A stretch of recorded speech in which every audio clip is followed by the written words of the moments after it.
Jangan kalah dengan bandar judi. Bandar judi daring tidak mungkin hanya dilindungi oleh pegawai Kementerian Komunikasi dan Digital. Negara harus lebih serius memberantas judi daring.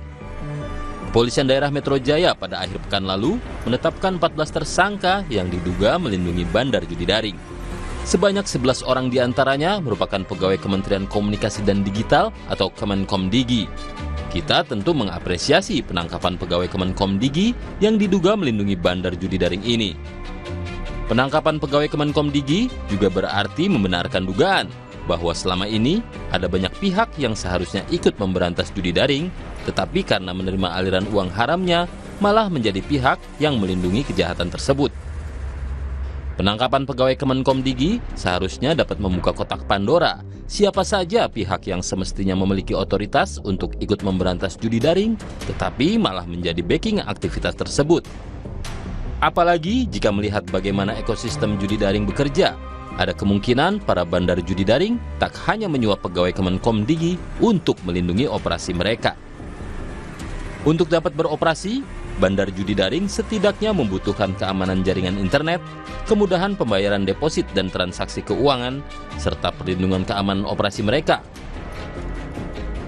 Sebab sampai hari ini, judi di Indonesia masih merupakan tindak pidana. Dengan ekosistem judi daring yang seperti itu, kita sebenarnya dengan mudah mengetahui siapa saja pihak yang mungkin bisa menjadi backing atau pelindung di balik aktivitas judi daring yang menyasar orang Indonesia. Harian ini berkali-kali mengingatkan bahwa apabila serius, negara dapat dengan mudah memberantas judi daring. Dengan semua sumber daya dan infrastruktur yang dimiliki, pemerintah dan aparatnya sebenarnya tahu siapa saja bandar judi daring dan para penguasa industri ini. Penangkapan pegawai Kemenkomdigi hanya menjadi contoh kecil bagaimana pemerintah sebenarnya dapat dengan mudah membongkar jaringan perjudian daring. Namun, perlu diingat bahwa bandar judi daring dan jaringan mereka tak hanya satu. Sampai hari ini, aktivitas judi daring masih dengan mudah dimainkan di Indonesia. Banyak situs judi daring yang menargetkan konsumen asal Indonesia sebagai pemain masih leluasa beroperasi. Jangan sampai penangkapan pegawai Kemenkomdigi ini hanya seperti memberangus satu bandar judi daring sembari membiarkan bandar lain tetap beroperasi. Kenapa demikian? Ya, karena sampai hari ini aktivitas judi daring di Indonesia masih leluasa beroperasi. Sekali lagi, negara jangan sampai kalah dengan bandar judi daring.